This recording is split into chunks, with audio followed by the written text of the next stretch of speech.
Raavan episode ఏపీని కుదిపేస్తోంది. ఉపా చట్టం కింద అరెస్ట్ అయిన రావణ్ పై పోలీసులు దర్యాప్తు కొనసాగిస్తుంటే మరోవైపు రావణ్ పై పెట్టిన కేసుల విషయంలో వైసీపీ కూటమి నేతల మధ్య మాటల యుద్ధం ముదిరింది. ఉపమా చట్టాలు పెట్టారని వైసీపీ విమర్శిస్తే మత విద్వేషాలు రెచ్చగొట్టే వారిని వదిలేదే లేదంటున్నారు కూటమి నేతలు. బచ్చలకూర జోసెఫ్ అలియాస్ రావణ్ అరెస్టు విషయంలో వైసీపీ టీడీపీ నేతల మధ్య మాటల యుద్ధం ముదిరింది. రావణ్ కేసులో జనసేన మాత్రమే స్పందిస్తుందన్న కొడాలి నాని వ్యాఖ్యలకు కౌంటర్ ఇచ్చారు బుద్దా వెంకన్న. రావణ్ ని కొత్తగా ఉప్మా చట్టం ఇడ్లీ చట్టం ఒకటి తీసుకొచ్చి అరెస్ట్ చేసి జైలుకి పంపించడం జరిగింది. అతను మాట్లాడినటువంటి వ్యాఖ్యలు ఇప్పుడేం కొత్తగా మాట్లాడినటువంటి వ్యాఖ్యలు కాదు. రావణ్ అనే అతను వైసీపీకి సంబంధించినటువంటి వ్యక్తి. మా పార్టీకి మేము డబ్బులు ఇచ్చి పనిచేస్తున్నాం అని చెప్తున్నారు. మీరు కనుక ఈ మొత్తం ఈ జరిగినటువంటి సంఘటన కనుక మనం పరిశీలించినట్లయితే తెలుగుదేశం పార్టీ వాళ్ళు ఎక్కడ కేసులు పెట్టలే అతని మీద. తెలుగుదేశం పార్టీ వాళ్ళు ఎక్కడ కూడా పోలీస్ స్టేషన్కి వెళ్ళి దాడులు చేయలే. తెలుగుదేశం పార్టీ ఎక్కడ కూడా అతని గురించి కానీ అతను సోషల్ మీడియాలో కానీ రావణ్ చెడ్డవాడనో లేకపోతే అతని గురించి ఎక్కడ కూడా విమర్శలు చేయట్లా. దీంట్లో రావణ్ అనేటువంటి వ్యక్తి తెలుగుదేశం పార్టీకి, లోకేష్ కి, బాలకృష్ణకి, చంద్రబాబు కూడా అనుకూలంగా ఉంటాడు. ఎక్కడ ఒక మాట కూడా మాట్లాడు. కాబట్టి తెలుగుదేశం పార్టీ కాముగా ఉంది. చంద్రబాబు నాయుడు గారిది, పవన్ కళ్యాణ్ గారిది అన్నదమ్ముల అనుబంధం.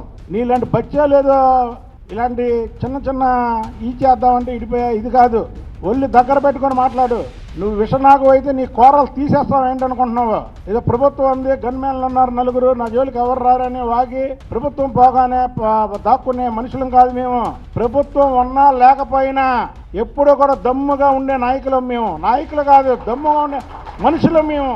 మత విద్వేషాలు రెచ్చగొట్టే వారికి వైసీపీ అండగా నిలవడమేంటని ప్రశ్నించారు సీఎం చంద్రబాబు. గొడ్డలిపాటి రాష్ట్రాన్ని కులాలు, మతాలు, ప్రాంతాల వారీగా విభజించాలని చూస్తుందన్నారు. ఒక మతాన్ని అవమానించేలా మాట్లాడిన రావణ్ పై చర్యలు తీసుకుంటామన్నారు. విసుగు విరామం లేకుండా కుట్రలు కుతంత్రాలు చేస్తున్నారు. కులం, మతం, ప్రాంతం, వర్గాలుగా సమాజాన్ని ముక్కలు చేయాలని చూస్తున్నారు. ఒక వ్యక్తి, రావణ్ అనే వ్యక్తి పురాణాలను దూషించాడు.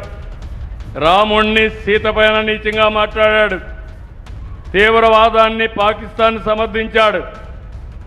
అలాంటి వాళ్ళకు అండగా ఆర్థిక సహాయం ఈ గొడ్డలి పార్టీ చేసే పరిస్థితి వచ్చింది. ఎంత బరిదిగింపని అడుగుతున్నా. మత విద్వేషాలు ఎవరు రెచ్చగొట్టినా చర్యలు తప్పవన్నారు చంద్రబాబు. మత విద్వేషాలు ఎవ్వరూ రెచ్చగొట్టడానికి వీలు లేదు. రౌడీలని, గూండాలని, సంఘ వ్యతిరేక శక్తుల్ని ఎవరు ప్రోత్సహించడానికి వీలు లేదు.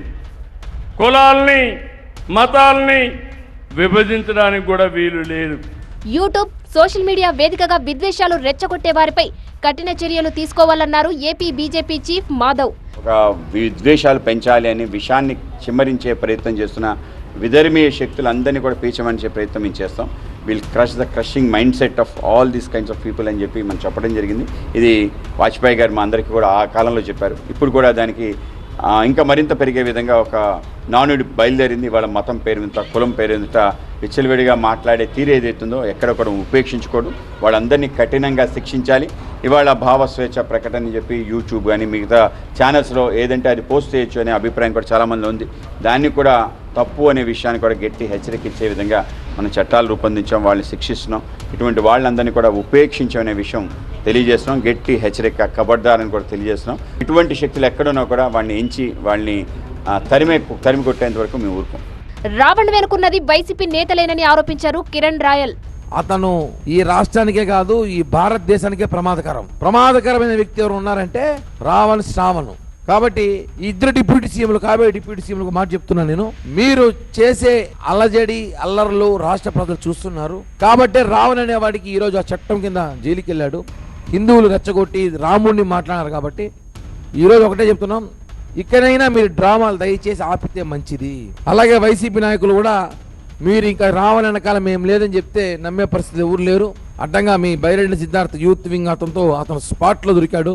ఇంకా అతని ఫోన్లో అతని జగన్తో కూడా కలిసే అవకాశం ఉన్న ఫోటోలు కూడా రావచ్చేమో భవిష్యత్తులో. మరోవైపు రావణ్ పై యూఏపీఏ చట్టం కింద నమోదైన కేసులో విచారణను స్పీడప్ చేశారు పోలీసులు. ఆయనకు నిధులు సమకూర్చిందెవరని ఆరా తీస్తున్నారు. రావణ్ ఖాతాలను ఫ్రీజ్ చేయాలని బ్యాంకులకు లేఖలు రాశారు పోలీసులు. ఫోరెన్సిక్ ల్యాబ్ లో ఉన్న రావణ్ ఫోన్ లో నుంచి డేటా కలెక్ట్ చేస్తున్నారు పోలీసులు.